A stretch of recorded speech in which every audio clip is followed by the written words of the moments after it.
Student मैं रेणुका और हम क्लास 9th मैथ्स की new NCERT book Ganit Manjari का second chapter introduction to linear polynomial discuss कर रहे हैं।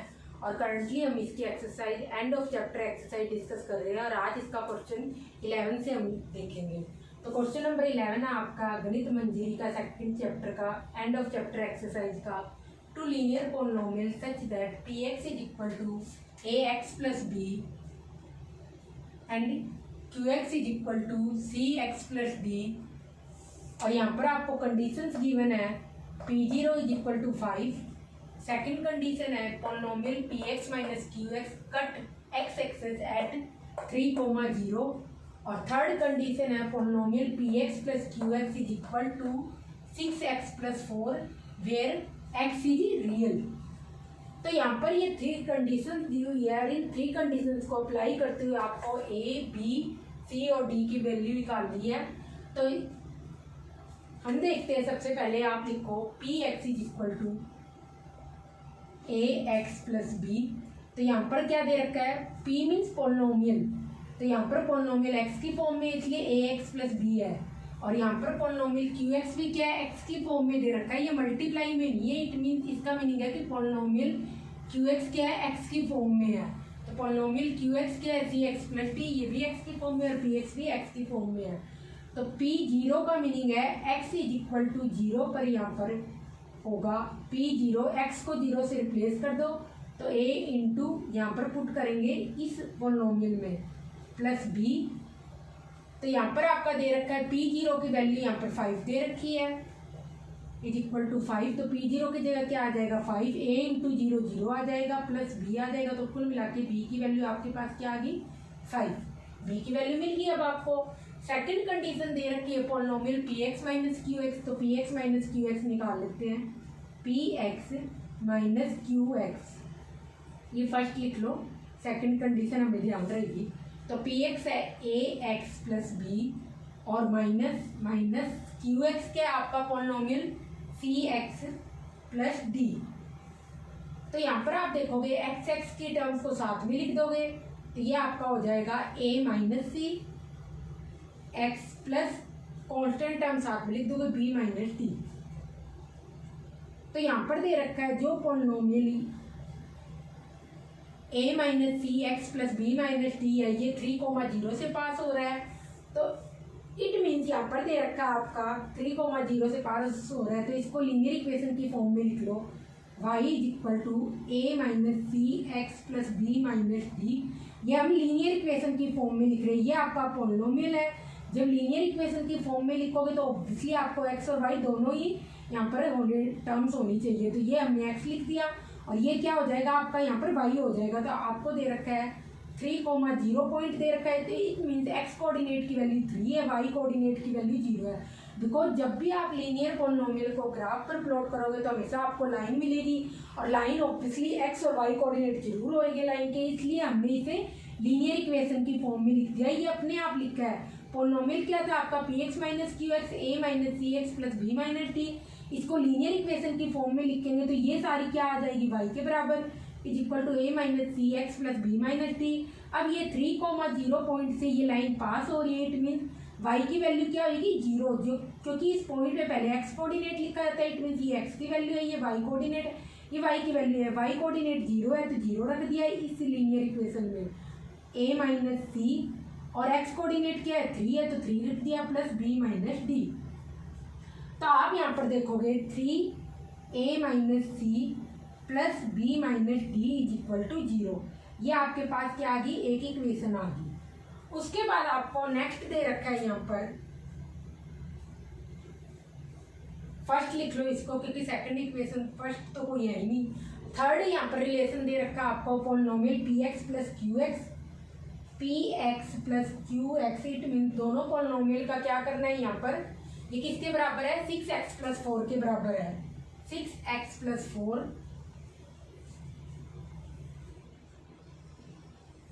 तो यहाँ पर पी एक्स है आपका A x plus B, Q X है आपका C x plus D is equal to 6x plus 4। ये हमारे पास क्या है थर्ड रिलेशन है, ये पूरा एक ही पॉलिनोमियल होगा p x plus Q x क्या है पॉलिनोमियल यहाँ पर p x plus Q x is equal to 6x plus 4 के बराबर है, जहाँ पे x क्या है हमेशा रियल है।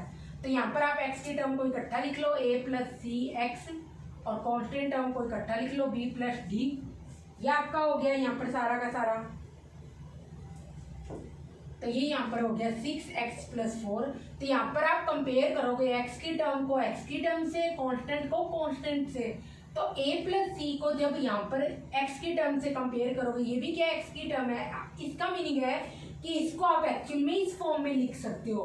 तो यहाँ पर a c की वैल्यू निकालनी पड़ेगी, b d की वैल्यू निकालनी पड़ेगी, तभी आपका ये जो एक्सप्रेशन है ये इस फॉर्म में आ जाएगी। तो इट मीन्स a प्लस सी आपका होगा, वेरिएबल सेम होना चाहिए, यहाँ पर x है तो यहाँ पर x है, यहाँ पर x की मल्टीप्लाई में क्या आपका a प्लस सी, तो a प्लस सी लिख दे, यहाँ पर x की मल्टीप्लाई में क्या है 6, तो a प्लस सी आपका 6 के बराबर हो गया। जबकि कांस्टेंट टर्म क्या है, ये सारी की सारी b प्लस डी, क्योंकि x के साथ इसके अलावा क्या है ओनली कांस्टेंट टर्म है, तो b plus D is equal to 4 हो जाएगा। तो आप देखोगे यहाँ पर b की वैल्यू क्या है 5, तो b इज इक्वल टू 5 है, तो यहाँ से आपका क्या आ जाएगा 5 plus D is equal to 4। तो d की वैल्यू क्या आएगी 4 माइनस 5 इज इक्वल टू -1।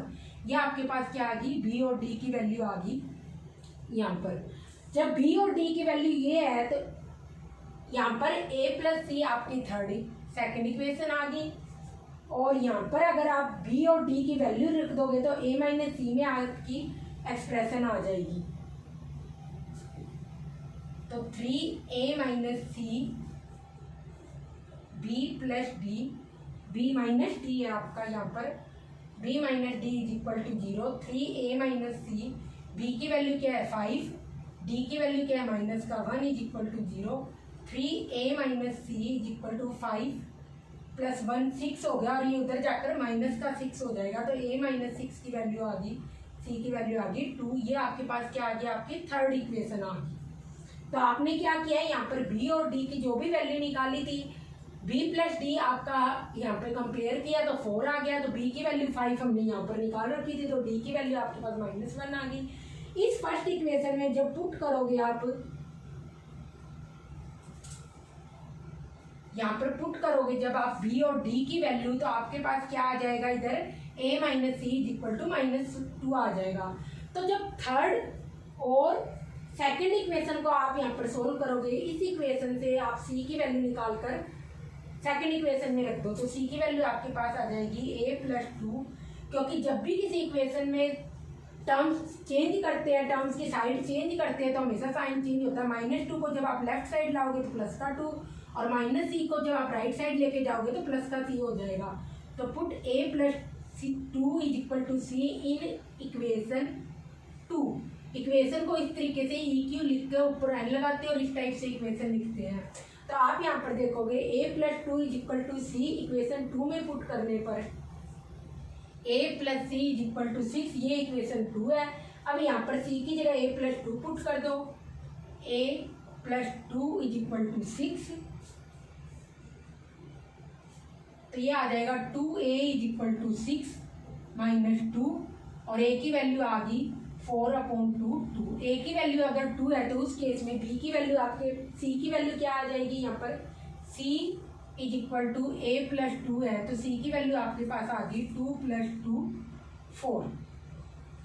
तो यहाँ पर आपके पास पॉलिनोमियल px हो जाएगा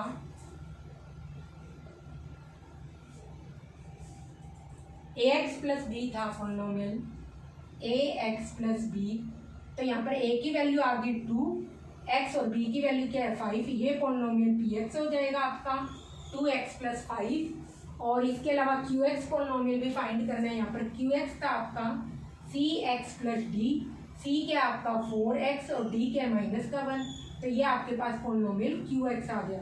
तो ये आपके पास आपके फाइनल आंसर आ गए। तो कुछ नहीं था इस क्वेश्चन में, जैसे जैसे कंडीशन दे रखी थी वैसे वैसे आपको फर्दर सोल्व करना था। px minus qx x axis से यहाँ पर एक्स एक्सिस को कट करता है, इसलिए उस केस में y कोऑर्डिनेट 0 होगा, तो 3,0 से पास होता है। तो यहाँ पर हमने क्या कर लिया, लीनियर इक्वेशन की फॉर्म में लिख लिया इसे, लीनियर इक्वेशन ये जो है। तो यहाँ पर y इज इक्वल टू ये सारा आ गया, तो y की वैल्यू 0 है, x की वैल्यू ये आ गई, तो कुल मिला के इस टाइप से ये आपकी इक्वेशन आ गई। बाद में px प्लस qx को 6x प्लस 4 के इक्वल कर दिया, एक्स की टर्म से कंपेयर कर लो। ये कंपेयर मतलब वे एक्स को छोड़ दो और जो है वो सारी चीज इक्वल कर दो। यहाँ पर ए प्लस सी है, ए प्लस सी लिख दिया। इधर क्या है, एक्स के अलावा 6 है तो 6 ये आपस में आ गई। ये सेकंड इक्वेशन होगी। बी प्लस डी ये कांस्टेंट टर्म है, ये क्या है, किसके बराबर होगी, 4 के। कांस्टेंट, बिकॉज ये कांस्टेंट ही आएगा तो ये क्या होगा, बी प्लस टी ये आपका 4 के बराबर होगा, क्योंकि वेरिएबल के अलावा क्या है, यहाँ पर कांस्टेंट है और यहाँ पर भी वेरिएबल के अलावा क्या है, कांस्टेंट है, तो आपस में इक्वल हो जाएंगे। और बी की वैल्यू हमारे पास 5 थी, हमने यहाँ पर निकाली थी, तो डी की आ गई -1। अब यहाँ पर इस इक्वेशन में जब पुट करेंगे बी माइनस डी तो आपकी ए माइनस सी यहाँ पर आ जाएगी -2 की फॉर्म में। ए प्लस सी आपकी 6 दे रखी है यहाँ पर इस सेकंड इक्वेशन से। इन दोनों को जब रिजोल्व कर लेंगे आपके पास फर्दर आंसर आ जाएगा। कॉपी कर लो, फिर नेक्स्ट क्वेश्चन देखते हैं।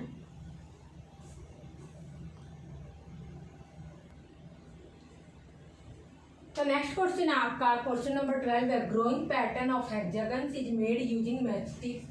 मैचस्टिक्स ये स्टेज 1 में इतनी मैचस्टिक्स यूज हुई है और जबकि स्टेज 2 में आपकी इतनी मैचस्टिक्स यूज हुई है। तो फर्स्ट क्वेश्चन है इस क्वेश्चन के रिगार्डिंग आपको नेक्स्ट 2 स्टेजेस यहाँ पर फॉर्म करनी है। सेकंड क्वेश्चन है यहाँ पर स्टेज नंबर अगर ये दे रखे हैं तो आपको एन की फॉर्म में यहाँ पर फॉर्मूला लिखना है और यहाँ पर नंबर ऑफ मैचस्टिक्स भी बतानी है। इसके अलावा थर्ड क्वेश्चन है नंबर ऑफ मैचस्टिक्स बतानी है आपको यहाँ पर 15th स्टेज में बतानी है। और एक और क्वेश्चन है, तो पहले हम यहाँ पर नेक्स्ट 2 स्टेजेस फाइंड करते हैं। फर्स्ट और सेकंड स्टेज यहाँ पर आपको दे रखी है। तो फर्स्ट स्टेज में आप देखोगे ये हेक्सागन है, सेकंड स्टेज में एक और हेक्सागन इधर की साइड ऐड हो रहा है, तो ऑब्वियसली थर्ड स्टेज में हेक्सागन एक और इधर की साइड ऐड होगा। तो ये इस टाइप से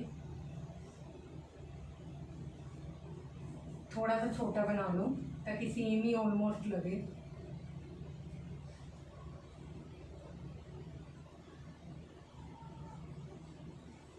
ये आपके पास बन गया। और ये थर्ड स्टेज बिकॉज हमें बनानी है तो यहाँ पर क्या होगा,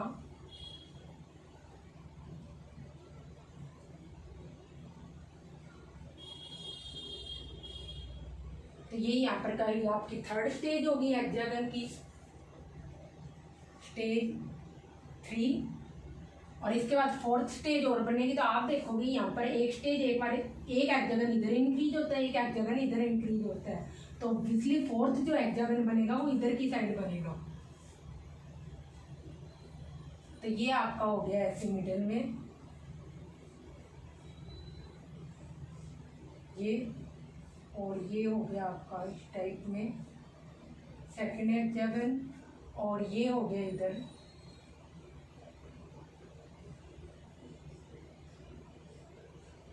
फोर्थ। और आपका एक और हेक्सागन ऑब्वियसली वो इधर होगा क्योंकि इधर की साइड पहले एक बनता है। पहले क्या था, ओनली हेक्सागन ये था, इसके बाद एक इधर बना, उसके बाद नेक्स्ट स्टेज में एक इधर बना, ऑब्वियसली फोर्थ नंबर पे यहाँ पर एक और बनेगा।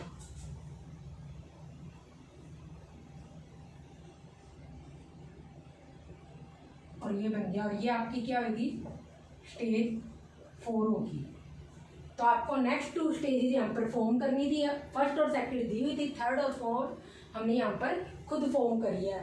तो आप यहाँ पर देखोगे आपकी स्टेज नंबर 1 में कितनी यहाँ पर मैचस्टिक्स यूज हुई है, 1 2, ऑब्वियसली एक हेक्सागन है तो 6 हुई।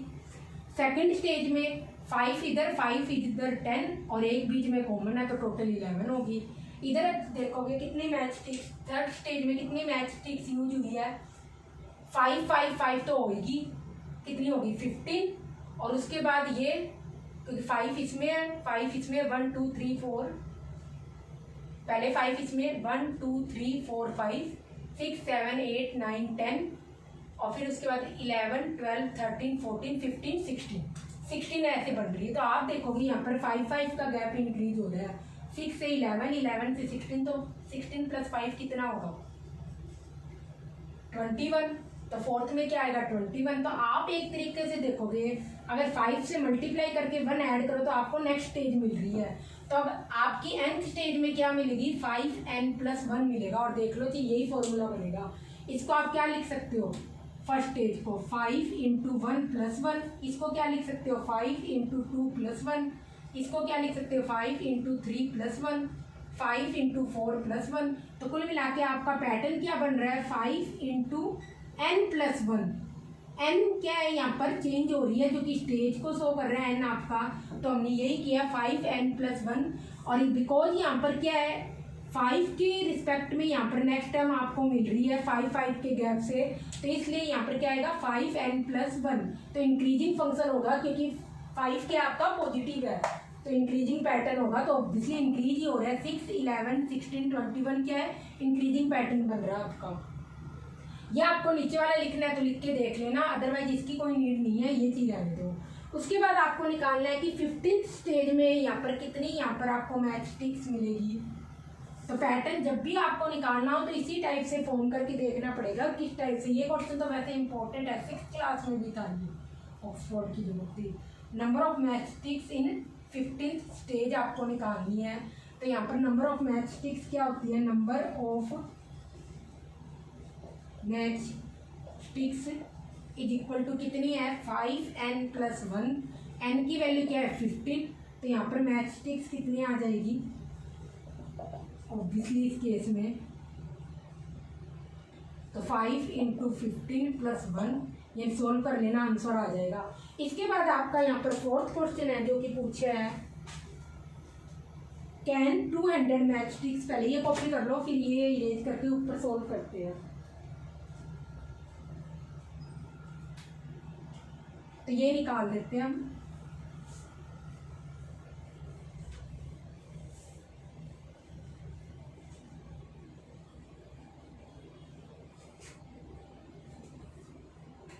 यहाँ पे 76 आ जाएगा आंसर। और 4th क्वेश्चन है आपका यहाँ पर इसी क्वेश्चन में जो पैटर्न दे रखा था हेक्सागन का, कैन 200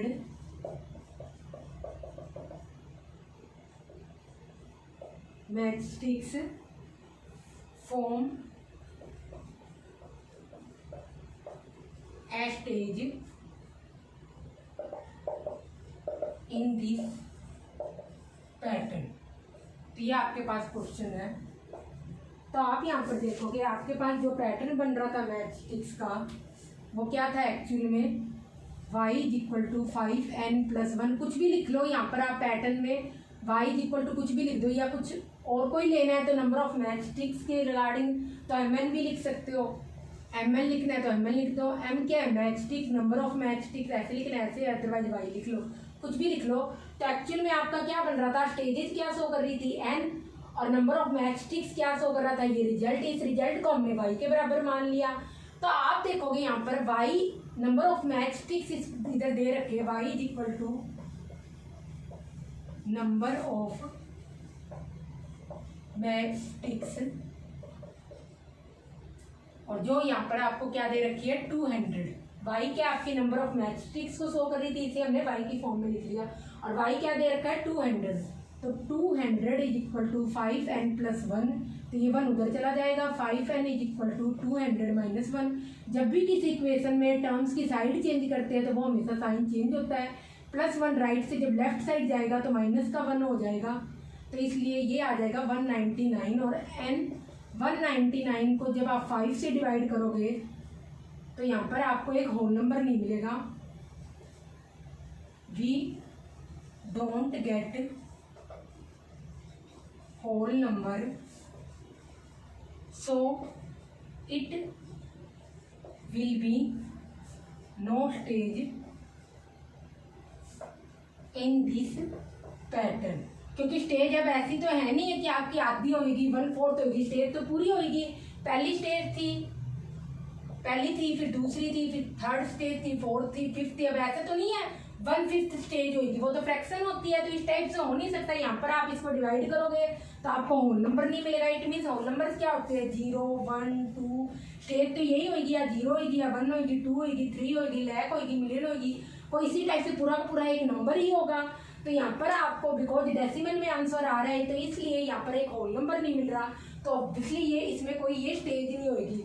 तो जब भी स्टेज होगी या कुल मिलाकर जहाँ पर भी ये n की वैल्यू होगी यहाँ पर ये क्या आना चाहिए, हमेशा होल नंबर आनी चाहिए। अगर ये होल नंबर आती तो हमारी एक स्टेज बन जाती है। Whole number mean 0, 1, 2, 3, 4, lakh, million कुछ भी आ जाता, एक पूरा पूरा नंबर आता। बट यहाँ पर क्या आ रहा है डेसिमल में आ रहा है, तो इसलिए ये एक होल नंबर नहीं होगा, तो इसलिए ये एक स्टेज नहीं होगी। ऑब्वियसली स्टेज कभी हम ऐसे थोड़ा ना बोलेंगे 1/5, ऐसे बोलते हैं 5th 6th 7th 8th whole number के फॉर्म में रिवाइज करते हैं, स्टेज को रिपीट करते हैं, आगे बढ़ते हैं। तो इसलिए यहाँ पर n आपका होल नंबर नहीं आ रहा, तो इसलिए ये जो 200 मैच स्टिक यूज करते हुए अगर आप पैटर्न बनाओगे तो आपको कोई भी पैटर्न, कोई भी स्टेज इस फॉर्म में नहीं मिलेगी। कॉपी कर लो, फिर नेक्स्ट क्वेश्चन देखते हैं।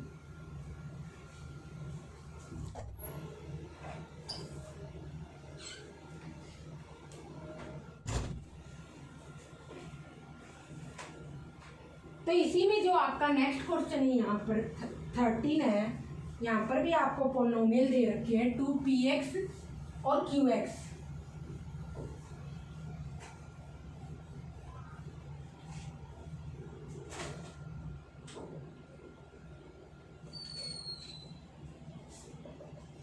थर्टीन है 2 linear polynomials px is equal to ax plus b और qx is equal to cx plus d। तो यहाँ पर आपको कंडीशन दे रखी है the graph of px passes through points 2,3 and 6,11। फिर नेक्स्ट यहाँ पर है सेकंड में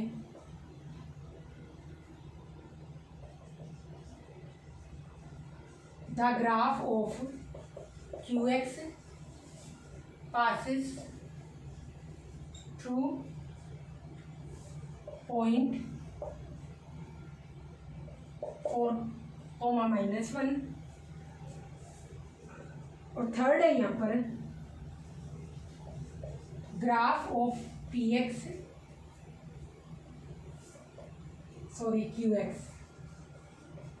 इज पैरेलल टू px। तो आपको फाइंड करना है obviously, find px qx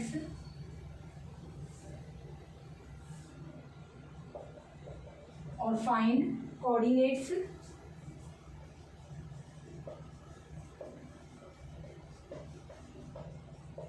of points where these lines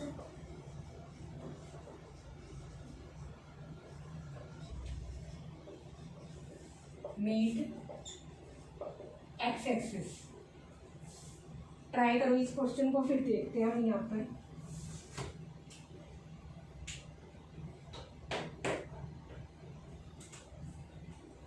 तो सबसे पहले दो लीनियर पोलिनोमियल दे रखे हैं, px is equal to ax plus b है।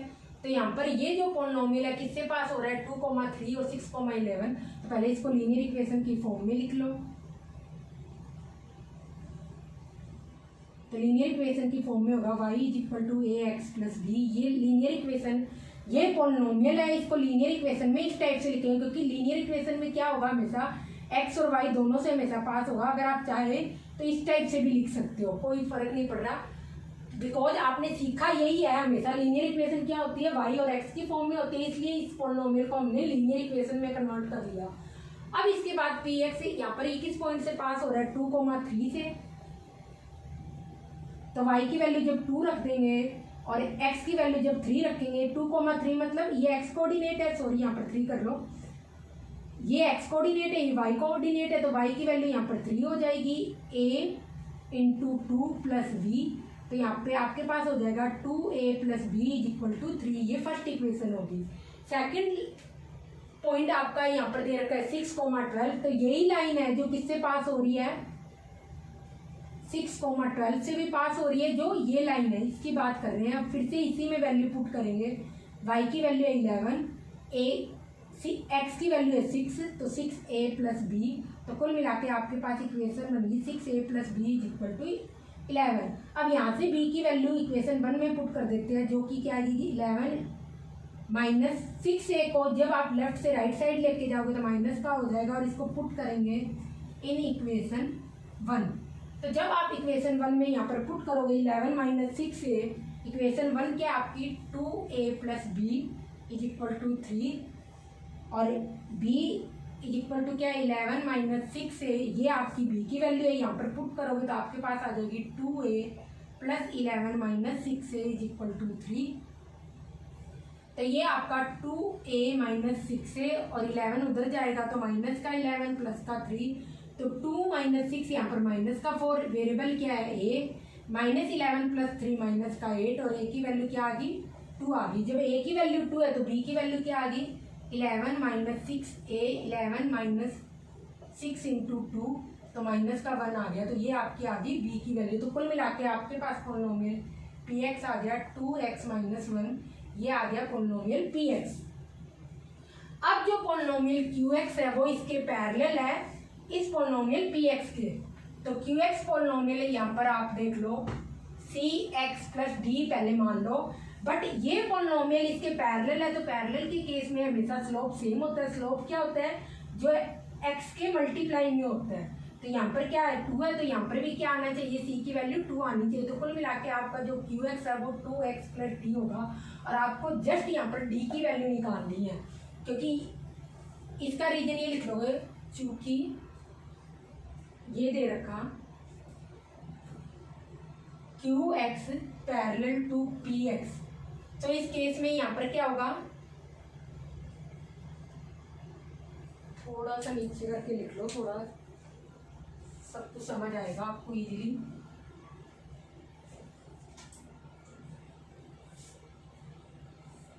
तो कहाँ पर, हाँ ये लिख लो चूंकि qx parallel px, so slope is same of these lines. और एक्चुअल में तो ये लाइन ही होगी जब आप इनको y की फॉर्म में लिख दोगे, लीनियर इक्वेशन की फॉर्म में। तो यहाँ पर आपका qx क्या आ जाएगा इज इक्वल टू, यहाँ पर स्लोप कितना है 2, तो 2x प्लस डी, स्लोप आप लिख लोगे 2 है। बिकॉज कैसे पता चला px में क्या है, ये यहाँ पर अगर इसको y is equal to 2x minus 1 की फॉर्म में लिखोगे तो ये हमेशा जो y के साथ कुछ भी नहीं होना चाहिए मल्टीप्लाई में x के साथ जो भी मल्टीप्लाई में होता है पॉजिटिव नेगेटिव वो स्लोप होता है लाइन का। तो यहाँ पर स्लोप क्या आपका 2 है, तो ऑब्वियसली इधर क्या है 2 है, तो इसलिए ये क्या होगा स्लोप इसका 2 होगा। तो अब आपके पास ये इसको भी लीनियर इक्वेशन की फॉर्म में लिख लो, क्या हो जाएगी y is equal to 2x plus d, ये पॉइंट से पास होती है 4 माइनस 1, ये लिख दिया। तो 4 माइनस 1 से ये पास होती है, तो y की वैल्यू क्या है -1, 2 4, x की वैल्यू क्या है 4 प्लस डी। तो यहाँ पर ये देखोगे d is equal to -1 -8 minus का 9 आ गया आपके पास। तो आपके पास जो qx है इधर वो आ जाएगा 2x माइनस 9, ये आपके पास qx पॉलिनोमियल आ गया। तो कुछ नहीं है, बस जब पॉलिनोमियल में लिखोगे आप तब ऐसे लिखोगे, लीनियर इक्वेशन में लिखोगे तो कुछ इस टाइप से लिखोगे, यही है। तो ये आपके पास पॉलिनोमियल px आ गया और ये qx आ गया। उसके बाद क्या था, coordinates of points where these lines meet x axis.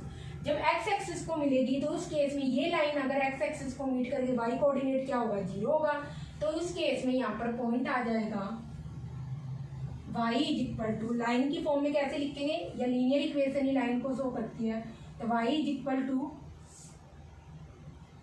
0 होगा। तभी उस केस में क्या होगा, जब y कोऑर्डिनेट 0 होगा उसी केस में लाइन किसको मिलेगी x एक्सिस को। तो यहाँ पर पुट कर लो y is equal to 0 2x minus 1, तो x की वैल्यू क्या आ गई 1/2। तो ये क्या आ गई, यहाँ पर पॉइंट बताना है तो इस केस में 1/2, 0। और ऐसे ही जब ये लाइन x एक्सिस को मीट करेगी तो y is equal to 2x minus 9, y is equal to 0। तो उस केस में x की वैल्यू हो जाएगी 9/2, तो पॉइंट हो जाएगा 0 9/2, 0। ये पॉइंट आ जाएंगे जो कि आपको आंसर निकालने थे कि y कोऑर्डिनेट को कहाँ मिलती है। ये आपका पॉलिनोमियल हो गया और यहाँ पर ये पॉलिनोमियल हो गया। 1 2 पॉलिनोमियल निकालने थे, पॉइंट्स निकालने थे, ये आगे एक्स एक्सिस को जब भी मिलेगी वाई कोऑर्डिनेट हमेशा जीरो होगा, इसलिए वाई कोऑर्डिनेट क्या रख लिया इस इक्वेशन में, जीरो रख लिया और यहाँ पर इस टाइप से सोल्व कर लिया। तो एक बात और, बच्चे यूजुअली कंफ्यूज हो जाते हैं, कभी मैं यहाँ पर पॉलिनोमियल मान लेती हूँ, जब भी आपको पॉइंट दिया हो ना, अभी इस पॉइंट से पास हो रही है एक्स और वाई की वैल्यू, तो हमेशा आप लीनियर इक्वेशन की फॉर्म में लिखला करो जब भी आपको लीनियर पॉलिनोमियल दे रखा हो। तो यहाँ पर लीनियर पॉलिनोमियल ये था, बट हमें पॉइंट दे रखे तो लीनियर इक्वेशन की फॉर्म में लिख दिया, क्योंकि वाई और एक्स दोनों की वैल्यू रखी जाएगी। इस तरीके से पी एक्स निकालिए, इस तरीके से क्यू एक्स निकालिए। अगर स्लोप सेम होगा दो लाइन का, तो उस केस में वो लाइन हमेशा स्लोप सेम होगा। और जब एक्स एक्सिस पे मीट करेगी वो दो लाइन, ऑब्वियसली उस केस में वाई कोऑर्डिनेट जीरो होगा, तो वाई को जीरो रखकर इन लाइंस में एक्स की वैल्यू निकाल ली। यहाँ पर तो ये एक पॉइंट आ गया, ऑब्वियसली वाई कोऑर्डिनेट तो दोनों में जीरो ही होगा, क्योंकि दोनों लाइन कहाँ मिल रही है एक्स एक्सिस पे, और एक्स कोऑर्डिनेट की वैल्यू होगी यहाँ पर 1/2, जब line y equal to x minus 1 होगा, और जब लाइन आपकी 2x माइनस 9 होगा उस केस में 9/2 एक्स कोऑर्डिनेट की वैल्यू होगी, y तो जीरो ही होगा। कॉपी कर लो, फिर नेक्स्ट क्वेश्चन देखते हैं जो आज का हमारा लास्ट क्वेश्चन है। इसके बाद जो आपका लास्ट क्वेश्चन है, आपका 14th क्वेश्चन, उसमें क्या दे रखा है, कॉमन क्या है फंक्शंस में, इस टाइप का कोई क्वेश्चन है। ट्राई करो, आपके पास बुक तो होनी, फिर हम सोल्व करेंगे।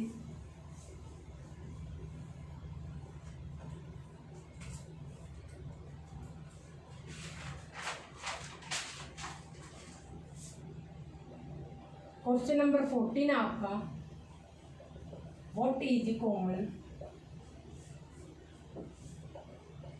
इन ऑल लीनियर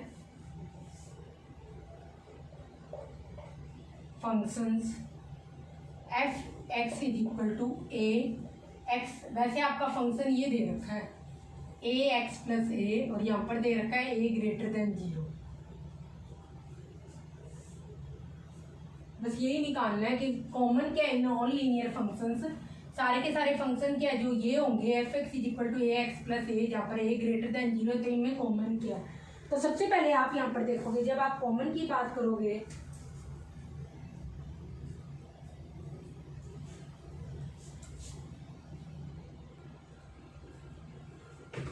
तो यहाँ पर आप देखोगे आपका फंक्शन दे रखा है F x is equal to A x plus A, और इसको आप लिख दोगे ए एक्स प्लस 1, और यहाँ पर क्या है ए ग्रेटर देन 0, ऑब्वियसली ए हमेशा पॉजिटिव रहेगा। तो इसको जब आप लीनियर इक्वेशन की फॉर्म में लिखोगे, लीनियर,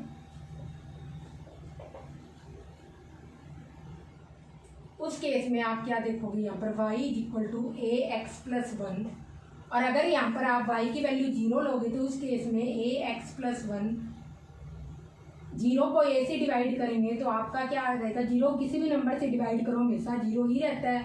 तो यहाँ पर आज आपका आ जाए 0/a is equal to x plus 1, तो x plus 1 is equal to 0 आ जाएगा। इसको इस साइड लिख दो, इसको इस साइड लिख दो। अगर दोनों ही साइड चेंज होगी ना, दोनों ही साइड की सारी टर्म, तब कभी साइन चेंज नहीं होगा। तो यहाँ पर ये साइड हम यहाँ लेके जा रहे हैं, ये साइड इधर लिख रहे हैं, तो इसलिए यहाँ पर साइन चेंज नहीं होगा। तो x इज इक्वल टू -1, तो इट मीन्स आपके पास पॉइंट आ गया यहाँ पर -1,0। तो मेन फर्स्ट चीज क्या होगी इनमें common, all lines will pass through -1,0। और जी पॉइंट कोई भी हो, पर सारी की सारी लाइंस -1,0 से जरूर पास होगी। सेकंड आपका यहाँ पर था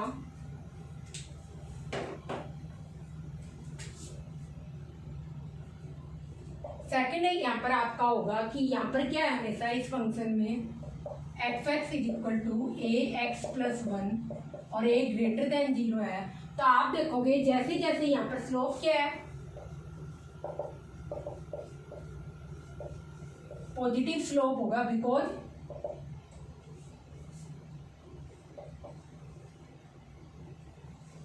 या आप ऐसे लिख लो पॉजिटिव स्लोप है, और स्लोप एक्चुअल में है कि आपका यहाँ पर ए है, तो ये क्या है पॉजिटिव होगा, क्योंकि ए क्या है ग्रेटर देन 0। तो उस केस में जैसे जैसे एक्स इंक्रीज होगा वैसे वैसे फंक्शन एफ एक्स भी इंक्रीज होगा। तो आप लिखोगे this is A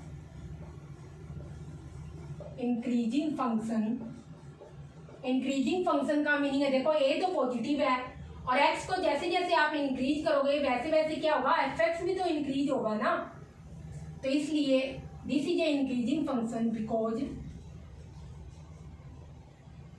as x increases as f x also increases. यह आपके पास आपका फाइनल आंसर होगा।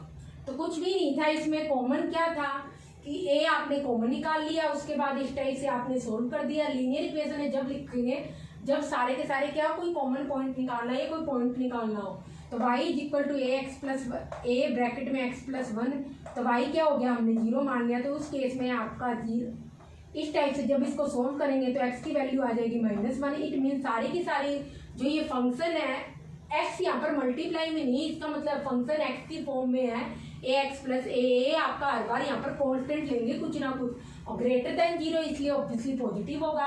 तो जो सारे के सारे ये फंक्शन है इस फॉर्म में हमेशा किससे पास होंगे, सारी की सारी लाइन है जो इस फॉर्म में, जब लाइन की फॉर्म में लिखोगे तो ऐसे आ जाएगी। तो ये सारी की सारी लाइन हमेशा 1,0 से हमेशा पास होगी। और कोई भी पॉइंट्स ले पर ये पॉइंट सभी लाइंस में जरूर मिलेगा, तो all lines will pass through -1,0। First common thing ये आ गई। सेकंड कॉमन थिंग क्या है, यहाँ पर स्लोप क्या होगा सबका, ए एक्स प्लस ए है, तो यहाँ पर स्लोप क्या होगा, ए होगा ऑब्वियसली।